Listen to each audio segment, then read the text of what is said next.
Carjack MALLONE interview. We're in.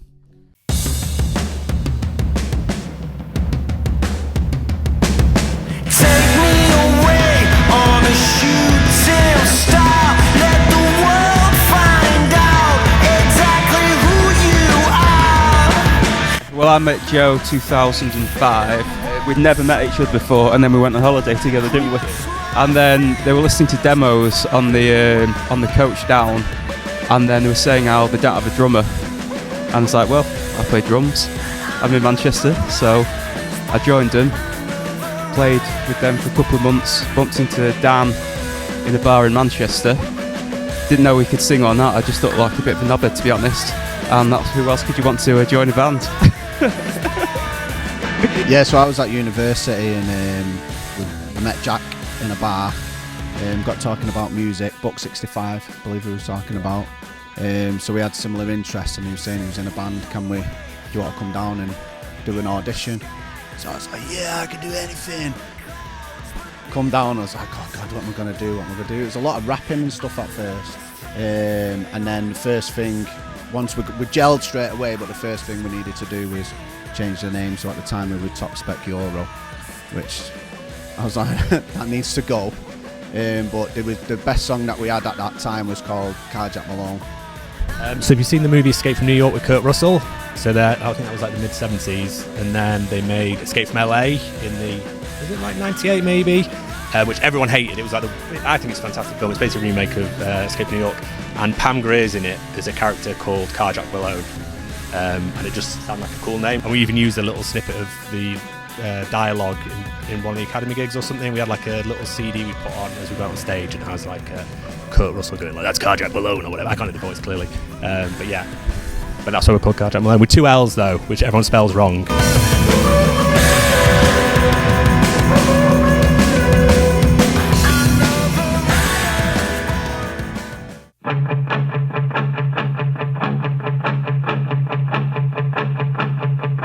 It's been a long time. His first gig was the Roadhouse, 2006.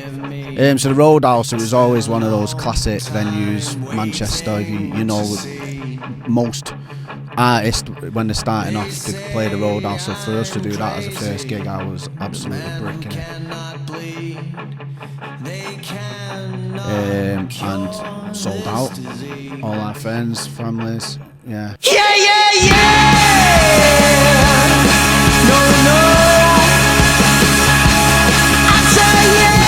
I think that started sort of the tone of what we was going to be about, and it was about people coming together and having a good time together, and once other people started catching on to that, it just grew and grew.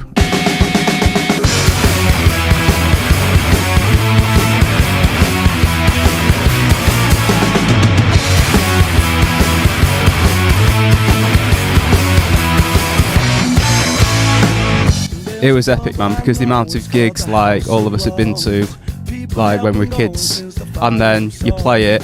Not only that, it sold out and it's absolutely wild. It was just brilliant.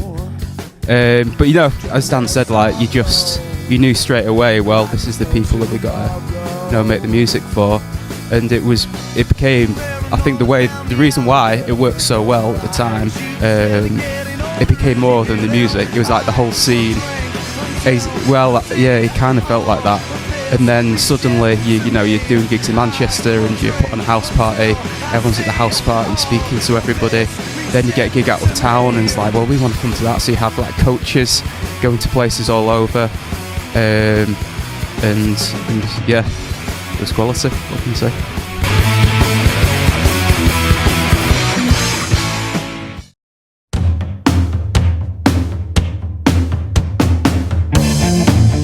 Carjack was building to a moment to play a gig like the Ritz because we was constantly bringing more and more people, and like I was saying earlier, with the community that we'd built with bands, we knew with the likes of Virgin Mary's and Fraser King we could do a big venue like that, and a lot of it was promoting ourselves, was putting radio adverts out on XFM, doing interviews on there, and it peaked at the right time, and there was like 800 people at the Ritz.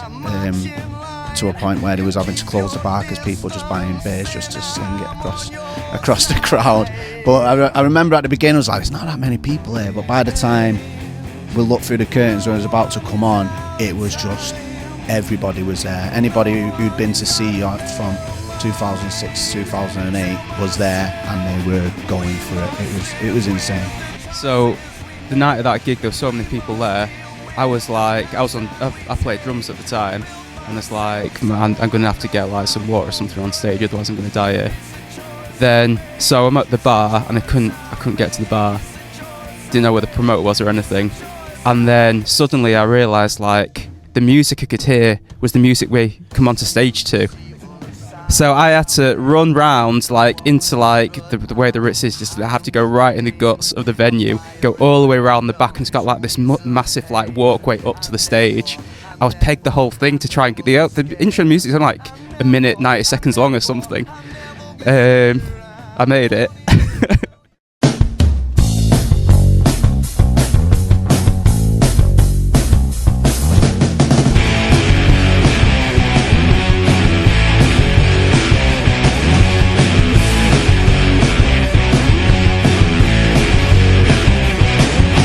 I think the course I did, medium performance, it meant that we needed to make videos, so why not do it around the band that you're in.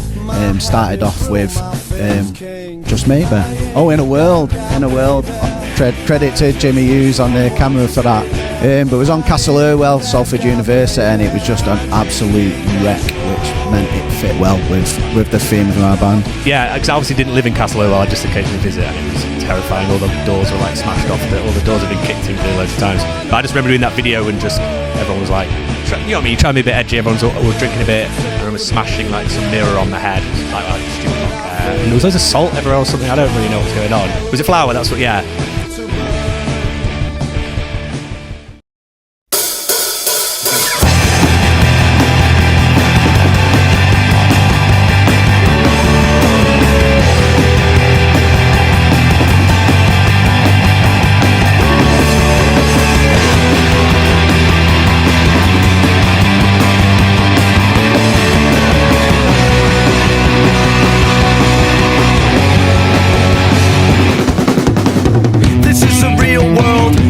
Well, just before that, we did Just Maybe, which was a video based on my deadline to get a video in on time, and he had like 2 weeks to do a video, and we was living in a house together, so I was like, right, we've got one more. It's like, we're doing a video now, we've got a deadline. Filmed Joe in his caravan that he was living in at that time, Jack in his bedroom, me in my bedroom, John in his, and it was just like, just come together, and it worked. And it can happen, you can't take away.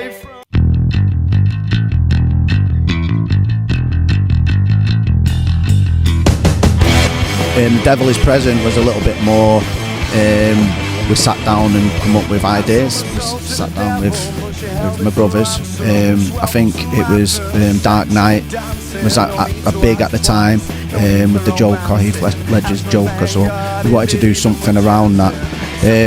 And it was a great video, but then when we started sharing that to venues, so we wanted to play the Printworks, and when we sent that video to the Printworks, they were like, we're not having a band who paint a face in leather jackets running around fields playing in the Printworks, it's just not going to fit. And I was like, no mate, I promise you, that's not what we are. Look at the other videos as well, we're not that band. Which we did end up playing that gig at the Printworks again. That was a big one. That was really good. That was outdoor in the Printworks, big stage, absolutely amazing. But they do sort of cut a sort of classic look for us. I'm pushing us closer. No, down the line he will tear us apart. Only our memories and two broken hearts. Right now let the fire burn out. Burn out the sun, 'cause there is no doubt. I feel you.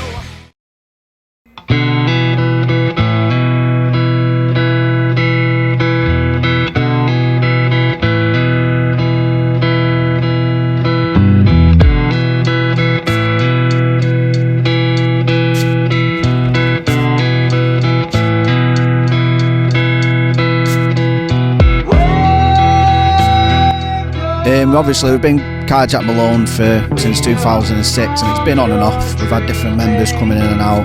We tried a few years of just doing it acoustically. We've tried it doing it with no drums. We've tried it with no bass, and though it all worked, it just didn't feel like it was us. But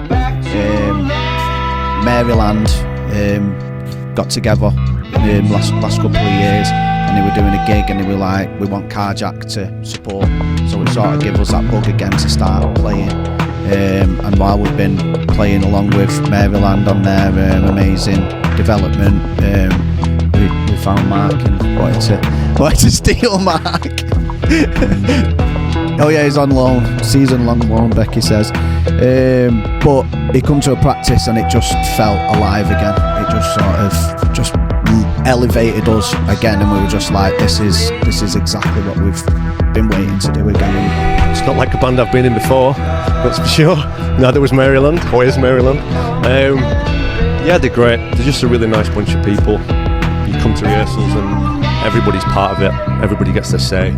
You can develop the sound and you can develop the music, and it's just fun.